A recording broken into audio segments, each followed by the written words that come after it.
While Atlanta was a long way out, Montreal just narrowly missed out on the postseason.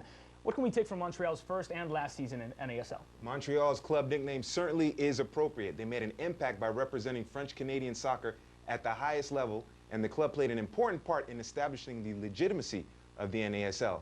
On the field, the mix of young talent and experienced leadership made l'Impact de Montréal a force in the league. There is no special.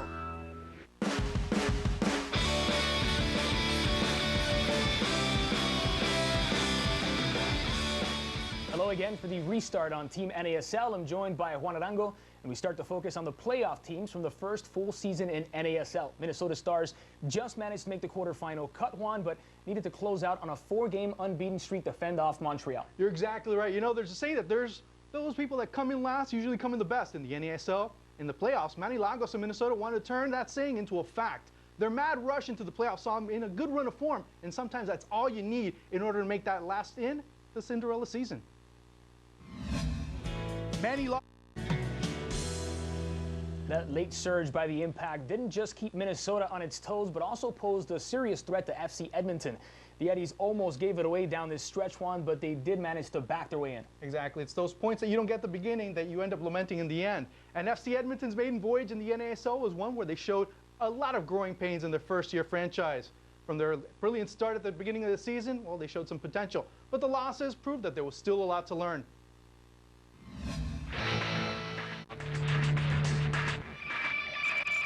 We've made a quick substitution and brought on Gino Fuentes to cover two teams and markets with links to the original NASL. We'll start with the Fort Lauderdale Strikers, a name steeped in American soccer history, and Gino, a team with some colorful fans. Indeed, the Strikers fans are one of a kind in the NSL, and it's all about the red and yellow down in sunny Fort Lauderdale, but this guy takes it to a whole new extreme.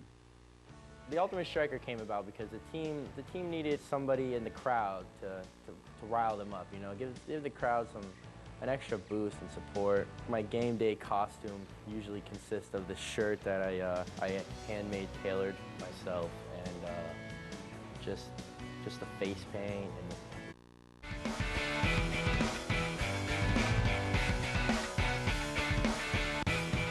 From Fort Lauderdale northbound on the I-75 to St. Petersburg, the Strikers' cross-state rivals also earned the quarterfinal berth. Gino, is FC Tampa Bay still rowdy? That's right. It's one of the biggest rivalries in the NASL, and for good reason. The Rowdies have some striking capabilities of their own, and they were on full display in their first season back in the NASL. After an undefeated preseason and an year, it appeared that the squad was overly dependent on their Argentine playmaker Eduardo Caldet, who had scored all but 2 of the team's first 8 goals to that point and appeared at the time to be the squad's only offensive threat. After a few lineup changes and formation tweaks from Coach Shore, however, the Strikers soon found themselves on a 7-match unbeaten streak. But just as things were looking promising, the club's play went south, as the 7-match unbeaten streak was immediately followed by a 7-match winless streak that ended with Caldet being suspended for 6 games for an incident in which he made contact with a referee during an argument.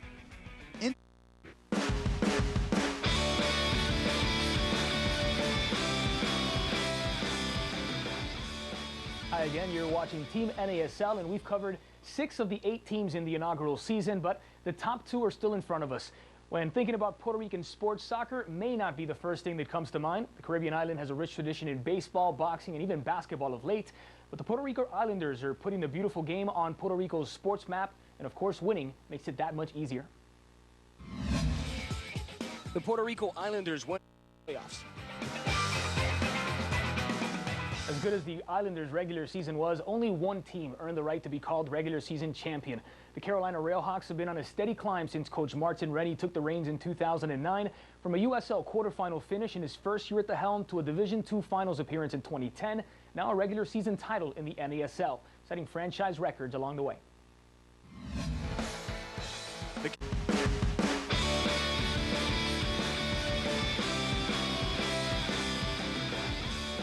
Stoppage time on Team NASL. We've spent most of the show looking back on the league's first full season as the sole second tier of the U.S. soccer pyramid. Now we look to the future of the North American Soccer League. The departure of the Montreal Impact opens the door for a new club, and that's where the San Antonio Scorpions come in.